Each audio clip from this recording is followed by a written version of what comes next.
This video, we're going to go over creating a task analysis in our client Billy George.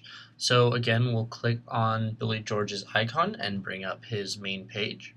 From here, we'll go back to the top right and click Create Tracker. So once we've done this, we can see on the left-hand side is how it's going to appear on any mobile device. And on the right-hand side are these functionality blocks, similar to a Google form. So we can just click and drag them in here. So for this step, we might be creating a 5-step task analysis for tying a shoe. So we clicked and dragged 3 option blocks onto the phone, and now we're clicking Customize so we can customize each step of that task analysis, whether it's forward or backward chaining. So the very first step might be put on shoe, and then we're able to choose whether that was full physical, partial physical, or independent. And now we will go through and recreate this process for every step of our task analysis. To make it a little bit faster, I'm actually going to copy the prompt and independent options that we put into the option box. So when we get to our third option, we can actually just paste this, and same for the fourth and fifth.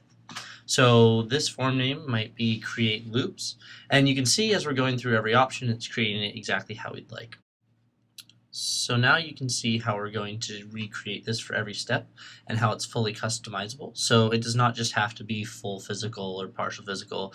You could also do this full vocal or maybe gestural, however you would like to set it up.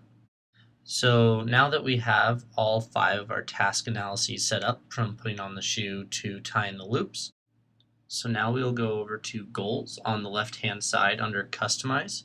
And here we'll be setting up what the long-term goal of this tracker is, essentially what we want to happen while recording data. So since we have 5 different task analysis steps, we'll go in and select one of these for each form. And once we've done this, we will also select our goal type. So that's whether it's going to be a percentage or a frequency. Maybe for this example, we'll do a percentage. And our final goal of what we're going towards is when it's been selected as independent.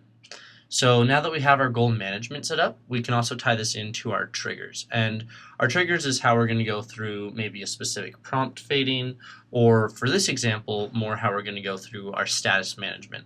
So what I'm creating right now is saying if it's less than 80% after 5 trials, then I would like to keep working on this task analysis. Or from baseline to mastered, saying if this client gets it correct 100% of the time after 5 trials, then I'll just move the tracker into mastered mode. So that criteria is fully customizable however you would like to set it up. And the very last thing is we're going to click Settings on the bottom left corner underneath Status. And here we can give that tracker a name, and this is how it will show up on the mobile device and the web platform if you need to come back in and edit it later. As well, we can give the tracker a description so that you or any other therapist can come in and see exactly what the purpose of this tracker is for.